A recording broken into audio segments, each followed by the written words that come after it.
Hi YouTube, this is my mom. Okay, today we're gonna do a video on what to look for when you're thinking about buying a car. So today we're doing an inspection on a Toyota, I don't even know what this is, Toyota Corolla, maybe? Here we go. Okay, so number one, look at the Carfax. So you can send somebody the VIN or do a Carfax yourself just to see how the maintenance looks on it. Just go to carfax.com. Pretty simple. So the first thing I'm gonna do is I unlock the car and I'm just checking to see, you know, if there's any lights on. Obviously this guy is here for maintenance, so he does have a maintenance light on, but there's no major lights to worry about. The seatbelt light is on, but that's just because I haven't buckled the seatbelt. I'm just getting a feel for it. The main thing you want to look for whenever you're buying a car right away is, how does it feel when you're using it? So if something doesn't feel right, steering, you know, shifting the shifter, response to the vehicle, does it vibrate a lot? You know, you got to look out for these things because they can end up costing you a lot of money down the road. So the first thing I'm going to do right away, I'm checking for any lights to be on. Shifted to reverse now to drive. You do want to run it through all the gears. Just make sure, you know, it's staying in whichever gear you're putting it into. I don't worry about manual. You know, if it's got manual shift, I don't worry about that because I'm not ever going to use that. So if it's something that, you know, you're the type of person that one little thing is not working, that's just who you are. But I'm going to test drive a car as if I'm actually using it day to day. So ideally you want to drive it, you know, the time that you're going to spend normally commuting. Obviously you may not be able to if you're going to commute like an hour and back, but a good 15 to 20 minute test drive, letting it idle, driving around in different conditions, accelerating, decelerating is the kind of what you're going to expect. So I'm just going to go and operate as if I'm on a normal test drive. Hopefully I'm not too shaky, but I'm just feeling, you know, right now it's a really rainy day, so checking the wipers is good. The things I'm going to do right away is make sure like the heating works in the different directions. So feet, defrost, you know, run it through quickly just to make sure everything works. Obviously it's a cold day today, but I'm still going to check AC, make sure it works, make sure it's getting cold. It can be hard to tell because it's cold, so you don't even know if the AC is actually working, but just check to see if it feels really cold. And I'll kind of show you a way later how to check the AC if you have to, if that's a huge deal to you. But usually, you know, with AC systems, if it lights on and there's an issue, you know, you're checking to see if this button is actually working, which it is. Sometimes if the system's not working, you'll get blinking lights. So you want to make sure to check that.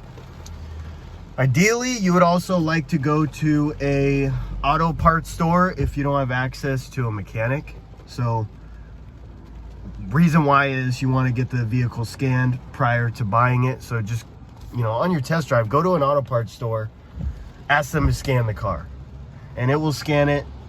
The only thing you really have to worry about immediately is if there's something in, you know, if there's a code setting in the powertrain system. So if there's a code setting in the powertrain, the engine control module or transmission control module, that's going to prevent you from going through emissions and getting taxed. So you want to make sure there's no codes in there and that all the monitors are clear, meaning the computers run all of its tests. You can ask the person that's working there. They should know how to check if the monitors are clear, but just go to any parts store and they'll be able to do that. So when you're test driving it, that's what you want to do. Right now, as I'm going, I'm accelerating. I'm feeling for any major vibrations. A little vibration is normal. Going up to speed. You do want to check the transmission operation. So if your transmission, there's two types really, three most of the time. Automatic, CVT, continuously variable, or a manual transmission. Obviously a manual transmission, you're going to shift yourself. If it's manual, you're going to feel the different shifts when you're shifting gears. You want to feel the clutch operation. This vehicle is a CVT, so it will not shift. It's just going to accelerate. I'm making sure I'm not feeling any major bumps or anything like that. You do kind of want to get up to freeway speeds. So in this video, I'm not going to go to the freeway, but you should ideally try to go up to 60 miles an hour if you can.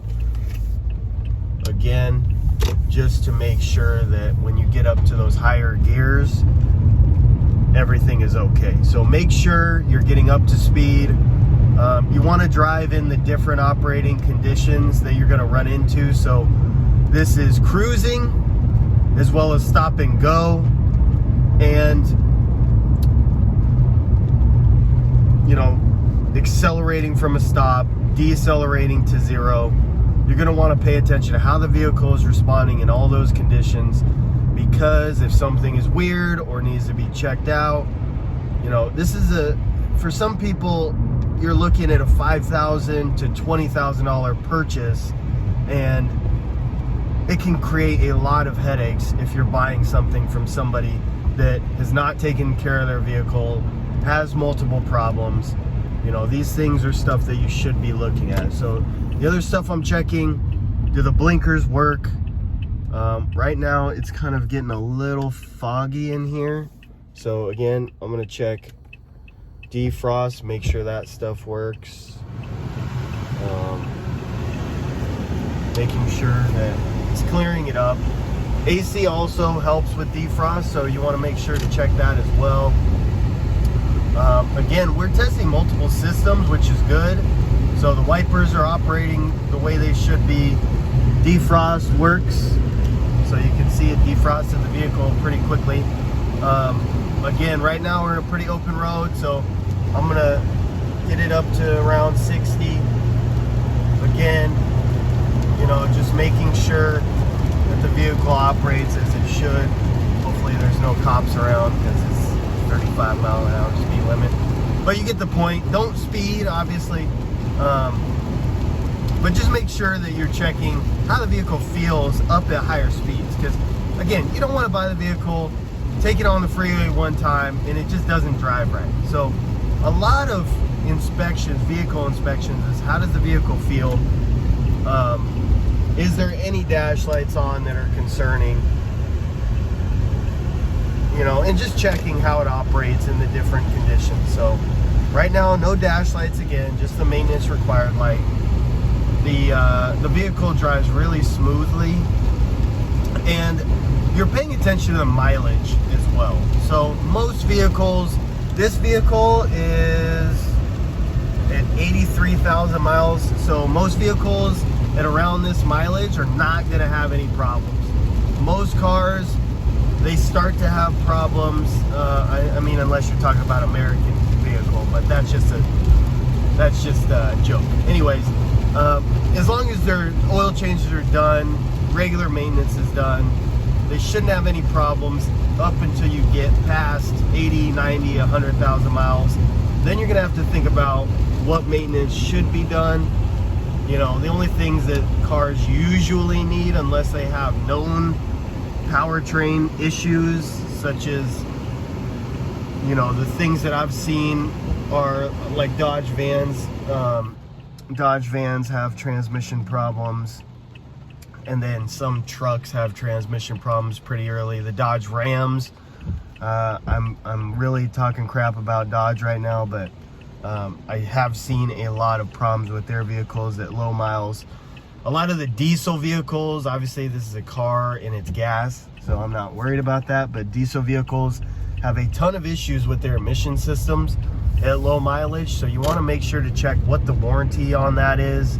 And again, if you're looking at a car with less than 100,000 miles, double check and see what the powertrain warranty is and see if you're still covered in case something does happen, because that is something you should look out for as well. So I'm going to stop right here and then go into what I should be looking at under the hood. A couple other things, just checking for window operation, stuff like that, make sure all the windows work. Quick tip. And again, I didn't idle very much in that video, or in the video so far, so just chill for a little while, check the idle. How does the vehicle idle? Does it have any hiccups? Stuff like that. Make sure it doesn't. Pretty simple. My last takeaway is checking to make sure that there's no modifications.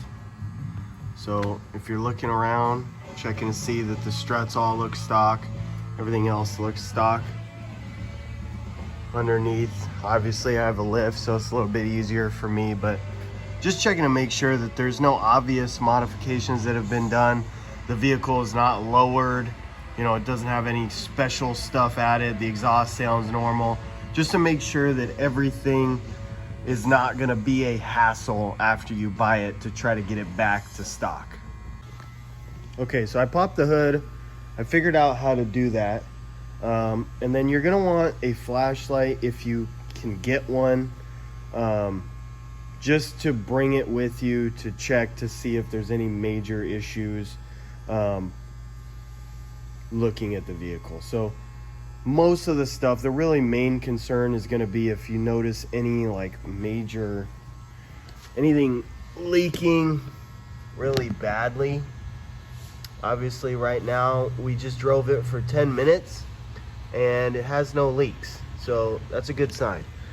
Most of the other stuff with vehicles, you know, as long as everything's driving good, you take it to the auto parts store, get the car scanned. As long as everything is driving good, you're not going to have to worry about major problems. Pretty much everything else on the vehicle is repairable. So the stuff that's going to be a lot harder to fix is if you have shifting issues, if the engine is not, you know, idling properly, or if there's an engine light on. Those things can be costly, and if you ask a mechanic, they're going to say, I don't know, I have to look at it, which is not really something you can budget for. So all this stuff I'm going to go over the hood, and I'm going to lift it up as well. Obviously, if you don't have a lift like I do, you're not going to be able to do that. So just make sure underneath, look with a flashlight, make sure there's no major leaks that are dripping after you test drive it. Again, this is afterwards when the car is hot. When it's cold, it may not have produced a leak yet, so you want to get it hot, you want to drive it a bit, and then check for any leaks. Okay, so I found my flashlight. A couple things to check for, really. This one is due for an oil change again, so I'm not worried about that.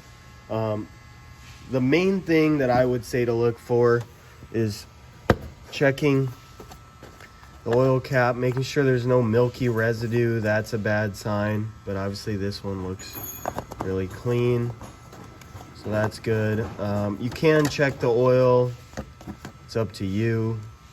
Just making sure that there's oil in the vehicle. This one, I don't know how well you can see that. There is oil on the dipstick, so not an issue. If there's a transmission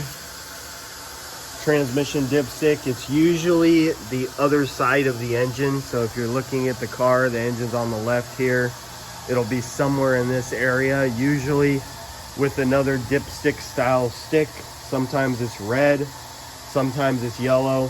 This car, again, is a CVT, so it doesn't have a dipstick. You have to check it during regular maintenance intervals. On CVTs, we recommend every 50,000. Same with transmissions. Change the fluid, keep fresh fluid in it. If the car has over 50,000 miles, it's a good idea to change the fluid in it if it hasn't been done. Again, you can see the maintenance history on the Carfax, so make sure you're checking that out. I'm looking at the battery. Again, the cable's loose. Does it look maintained? The cables are tight on this one. Again, a battery is fixable. It's not super expensive. The other thing you can check out is the belt. See what kind of condition it's in. This one, it's a little dark in color, but if you can see, kinda, there's really no cracks in it. So again, if a belt has cracks, it's fixable. It's not a major issue. I will say to start the vehicle up and listen to it while the hood is open.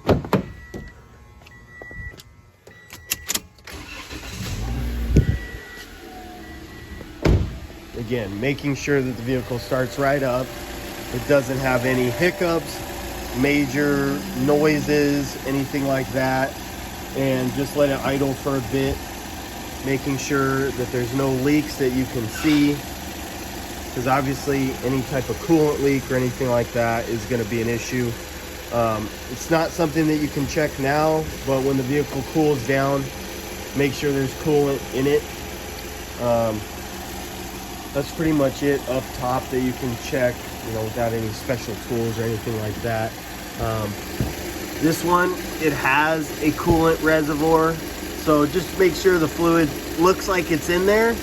If you can find the coolant reservoir, sometimes they'll be easy like this one and say coolant.